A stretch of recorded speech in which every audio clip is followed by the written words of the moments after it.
Parehong ipinanganak na may malaking bukol ang dalawang babaeng nakilala namin sa Oriental Mindoro. Ang kanilang determinasyong tuparin ang kanilang mga pangarap, lalong naging posible dahil sa inyong mabuting loob at pagtulong. Tunghayan natin kung paano. December 2018 nang isinilang si Denise na may malaking bukol sa dila. Agad naman daw siyang napaoperahan noong 2019. Si Dennis ay meron tinatawag naming cystic hygroma o lymphangioma sa dila. Pero mula noon, hindi na raw tinanggal ang ikinabit sa kanyang feeding tube at tracheostomy tube para siya ay makahinga. Abril ngayong taon nang inilapit naman sa GMA Kapuso Foundation ang kondisyon ni Denise sa isang pediatric surgeon. Natanggal na ang kanyang mga tubo. Sobrang daming tinik po yung nabunot sa amin. Ngayon lang po kami nakahinga, mami.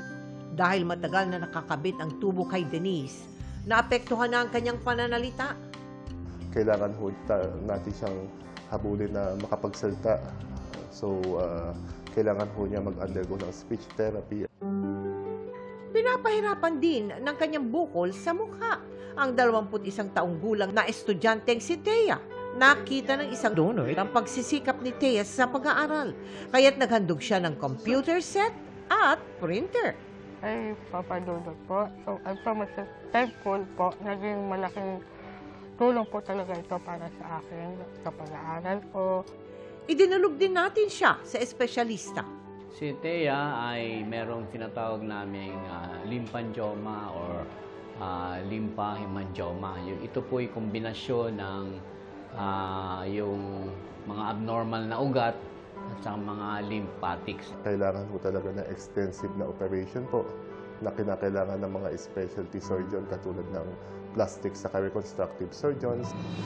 Sa mga nais tumulong kina Denise at Thea, maaari kayo magdeposito sa aming bank account o magpadala sa Cebuana Luwilier. Pwede ring online via GCash, Shopee at Lazada. Mga mangingisda ang isa sa mga pinakaapektado sa mga aktibidad ng China sa ilang bahagi ng West Philippine Sea tulad ng paglalatag ng floating barriers sa Scarborough Shoal. Kaya sa ilalim ng Operation Bayanihan ng GMA Kapuso Foundation, maghahatid tayo ng tulong ngayong linggo sa mga apektadong mangingisda sa 13 barangay sa Masinloc sa Zambales. At sa mga nais na magpaabot ng tulong, maaari po kayo magdeposito sa aming mga bank account o magpadala sa Cebuana Luwilier. Pwede ring online via GCash, Shopee at Lazada. Mga kapuso, kasama nyo kami 24 oras. Mag-subscribe sa GMA Integrated News sa YouTube. Sa mga kapuso abroad, bisitahin ang GMA Pinoy TV at www.gmanews.tv.